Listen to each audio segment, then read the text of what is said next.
Hello, good morning mga kalakotsero. So today is Sunday, January 26 na naman, no? So ngayon, nandini tayo sa may Lipa. So ang biyahe na naman natin ay papunta tayo doon sa mataas na kahoy mga kalakotsero. So gagala na naman tayo doon, no? Mag-update tayo doon sa mataas na kahoy. So yan, right turn tayo. So lampas ng Benito Airbase mga kalakotsero, nasa unahan na lang yung intersection papuntang mataas na kahoy. So ito na yun, no? So ito yung mapa, yan.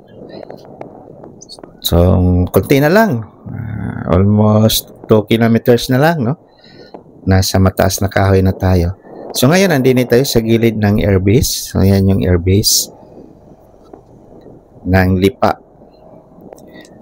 So ngayon magandang panahon, 24 degrees Celsius tayo ngayon, no? Malamig. Kasi itong lugar na to ay napakalamig, itong Lipa at saka itong mataas na kahoy. Kasi elevated itong lugar na to mga kalakotsero. Isa din to sa pinakamalamig na lugar ng buong bansa. Pangalawa to sa Tagaytay mga kalakotsero, itong Batangas. Wow. So welcome mataas na kahoy, ang bayang pinagpala. Grabe, no? So ito na yung town proper ng mataas na kahoy. Ayan, no? So, kung sino sa inyo na hindi pa nagkapunta din sa mataas na kahoy, so napakagandang bayan ito mga kalakotsero. So, maliit din to, no? Na bayan. Pero ngayon, ang laki na rin. Parang Santo Tomas din, no? Nag-start din sa maliit. Din ngayon, naging syudad na rin. So, ito namang mataas na kahoy, nung una kong punta din 2016,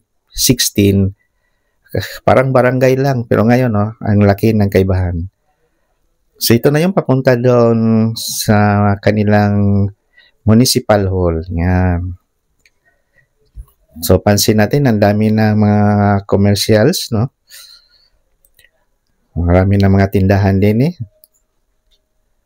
So yan na nga, ito na yung papuntang municipal hall. So, pansin natin, mayroon ding mga pa din na preserved na mga ancestral house. Ayan. So, itong mataas na kahoy, isang barangay lang to dati. Sakop lang to ng Lipa, pero ngayon, naging town na rin siya. Nag-separate na siya sa Lipa. So, yan mga kalakotsero. May Volkswagen, no? Wow! Oh, ang ganda, wow. Nakakamiss naman makita ng ganon, mga vintage car, no? Natakbo pa rin hanggang ngayon. Matagal na rin yung mga ganon na model, Mahal yan, mga kalakotsero, pag binili mo yon mga ganon. Mga lumang sasakyan. Pawaw din tayo,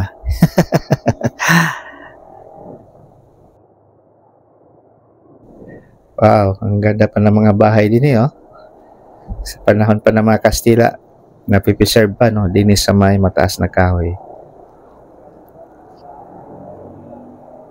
So, right turn tayo. So, itong kalsada na ito mga kalakotsero, ito na rin yung papuntang Shercon. So, nakita kasi natin yung mga signboard sa gilid, going to Shercon. So, matagal na tayong hindi nakaligo dun sa Shercon, no? Last nating visit sa Shercon is 2017 pa. Wow, ang ganda. Ang dami pa pala mga din, mga ancestral houses din sa may mataas na kahoy, no? So, malaki na talaga itong bayan na to mga kalakotsero. Ito na yung sinasabing bayang pinagpala. Full of blessings. Ang dami ng commercial din, So, ang gagawin natin mga kalakotsero, mag-aerial video na naman tayo para makita natin yung buong town ng mataas na kahoy.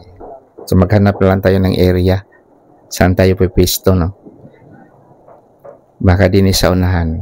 So mag-aerial drone na naman tayo.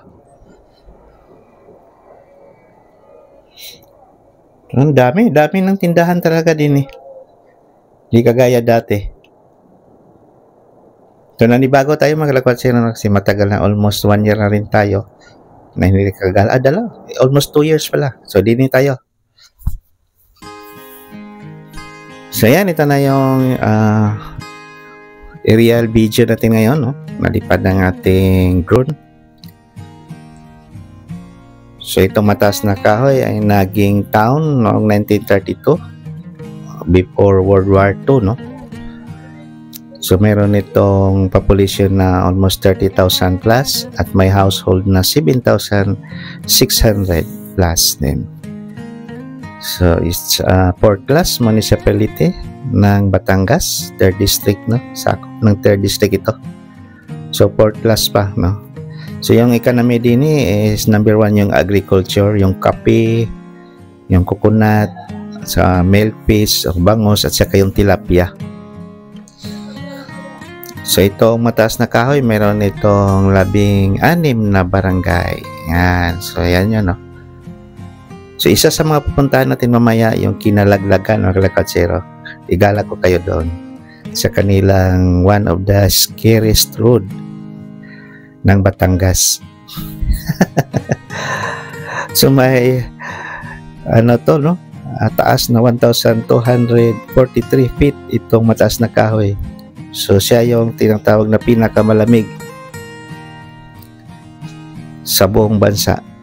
Sikan of Tagaytay ito. Napakalamig talaga din mga Kalakatsero sa sobrang taas. So from Santo Tomas, may layo itong almost 30 kilometers. Yan. So travel time natin is 38 minutes pag walang traffic. So yan na yung kalsada, oh. Papuntang Lipa pala yun. Yan, papuntang Lipa pala yun mga Kalakatsero.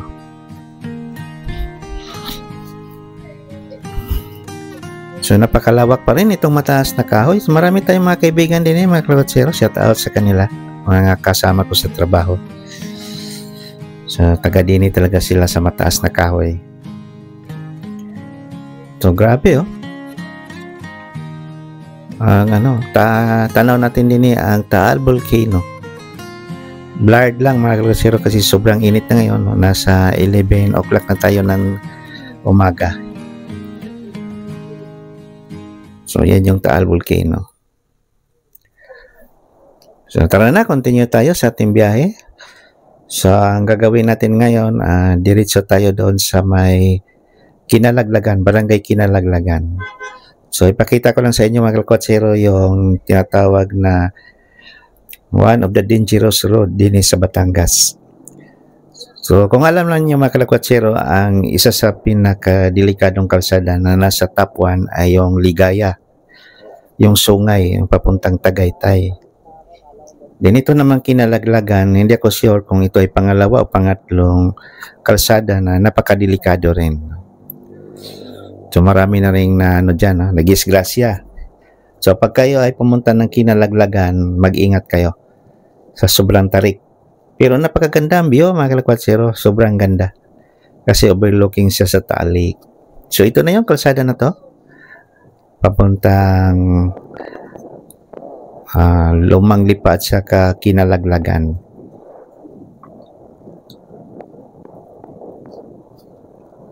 So ito na, ang ganda ng view din mga Kalakatsero. So ito na rin yung kalsada papuntang Shercon na resort.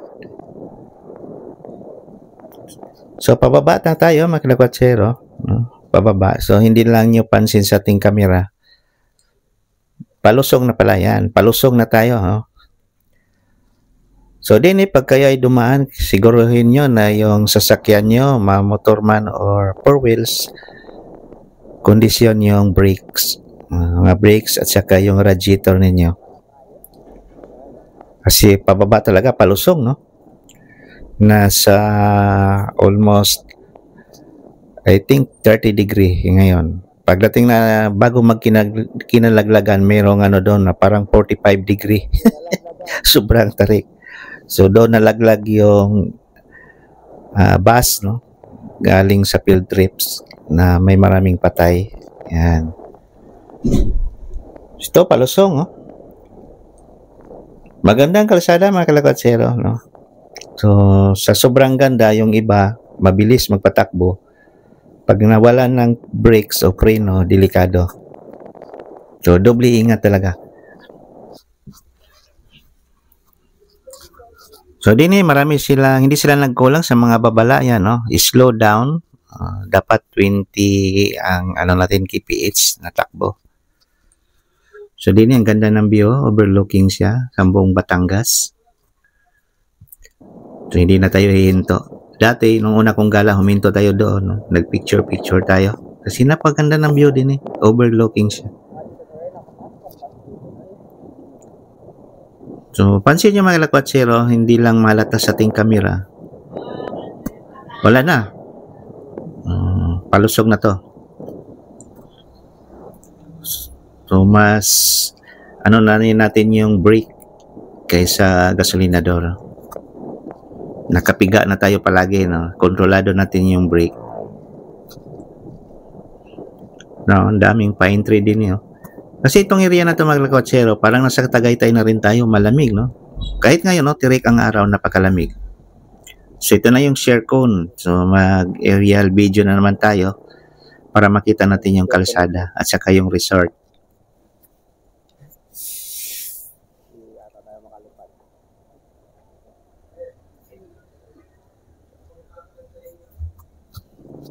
So dini tayo.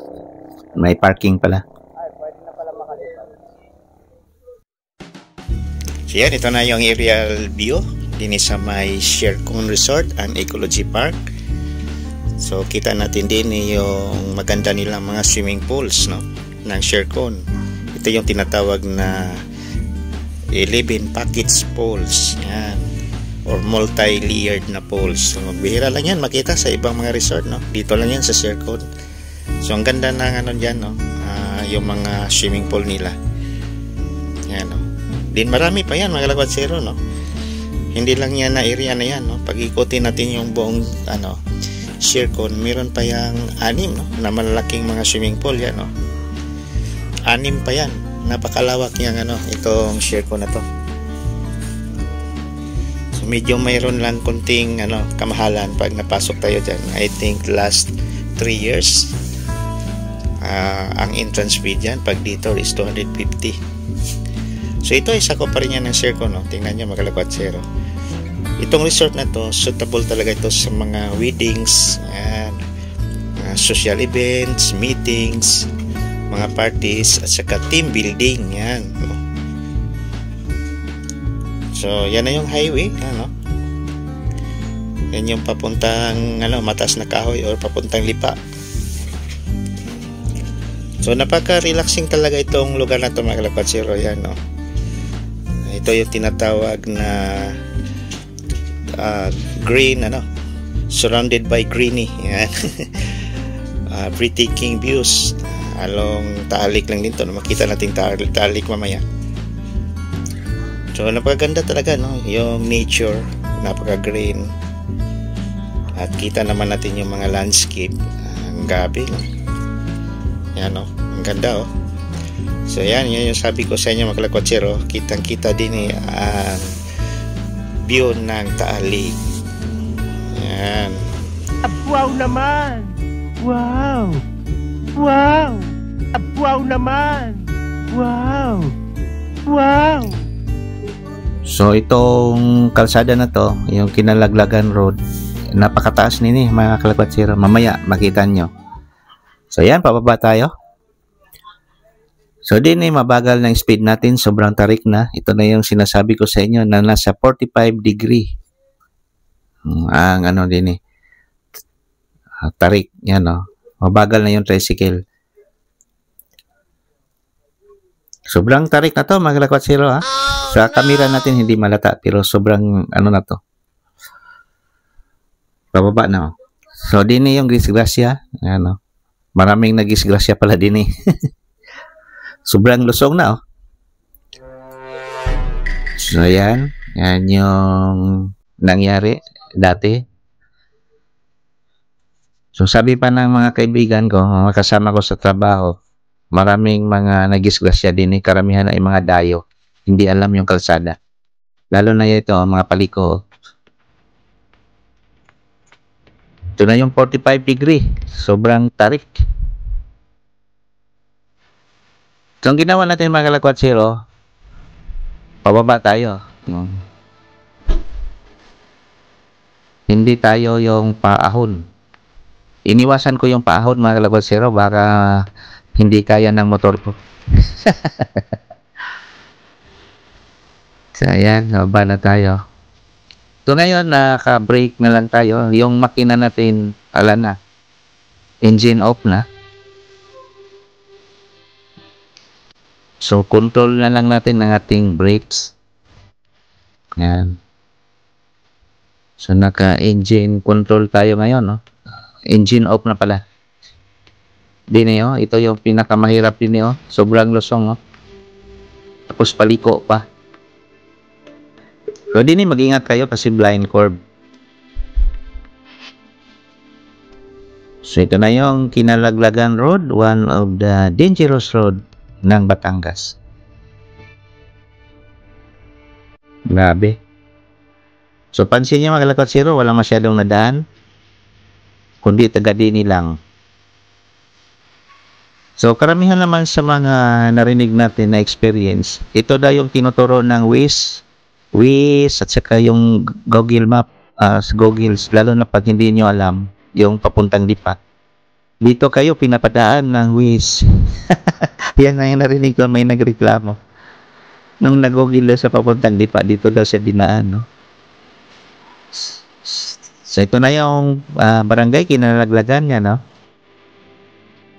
So baba tayo at doon tayo mag-aerial video na naman. Yan. So yan ang barangay, no, ng Kinalaglagan doon sa baba. So dito lang tayo sa Bukana, mag-aerial video na naman tayo.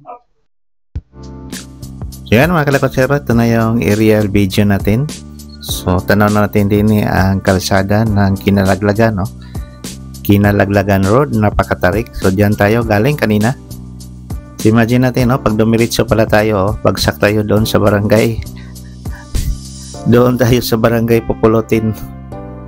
Napakatarik mga kalabatsero. So yan yun, no, ang paliko. So din hindi natin makita yung kabuuan ng kalsada. Sinatabunan ng mga kahoy. Wala, hindi natin makita ang kalsada. Nasaan na yun? So ayan, din yun. So ang daming barangay pala din yun. Ang bahay pala, ang daming bahay oh. Itong Kinalaglagan, mayroon kasi yung population na 2,500 plus. Itong barangay Kinalaglagan, isa sa mga pinakamalaking barangay sakop ng mataas na kahoy. So nasa gilid pala ito ng Taal Lake, ang barangay Kinalaglagan. So diyan tayo galing kanina oh, yan oh. So yan yung paahon, no? Paakyat na naman yan sila, yan, yung mga may sasakyan dyan, no? So paakyat na naman yan, papuntang Lipa yan, o Kalabatsero. So yan. Grabe palang paliko yung dinaanan natin kanina, oh.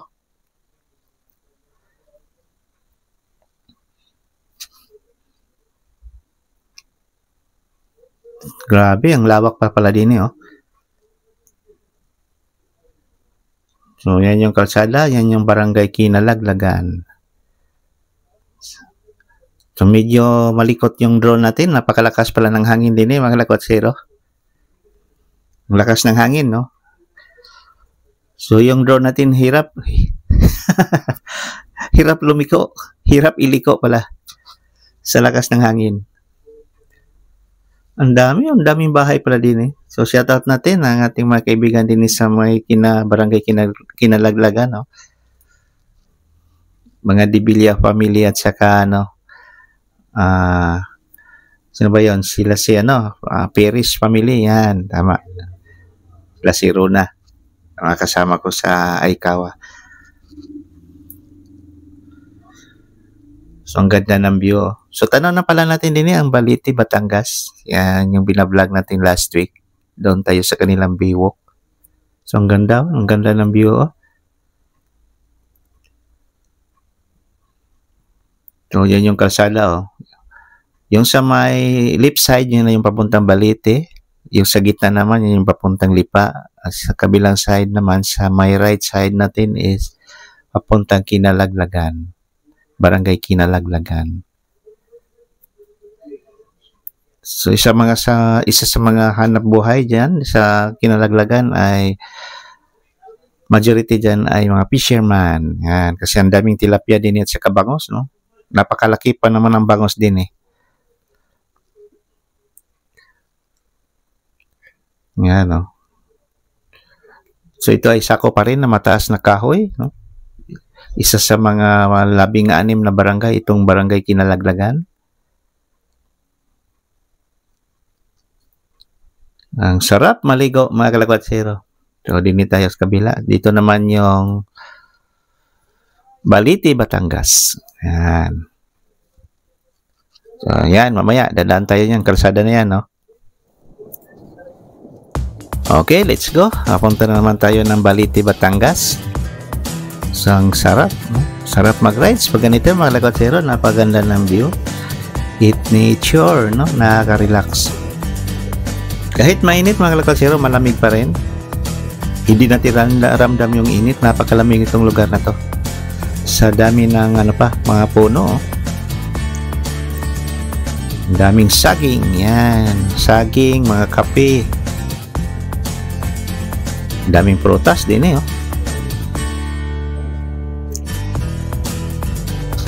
So, diretso na to ng Balite, Batangas.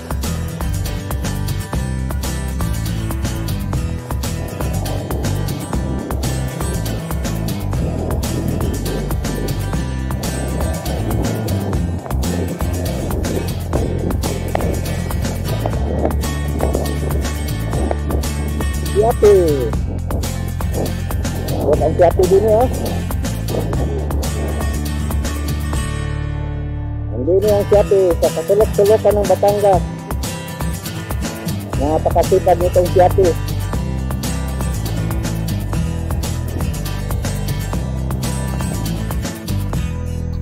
So yan, ito na yung bukanan ng Balite town proper, mga kalakwatsero. So dati tayo din eh nagwa-vlog last week pala. So nadaanan natin na mga resort din eh. Ito na yung mga malalaking resort din sa may Balite. Wow, nice view. Ang ganda. So yan, dito na lang mga kalakwatsero. Maraming salamat sa inyong pagpanood. So huwag naman nyo kalimutang mag-subscribe sa ating channel. So thank you very much sa ating mga viewers. Yan. So dito na lang. God bless us all. Thank you. Bye-bye.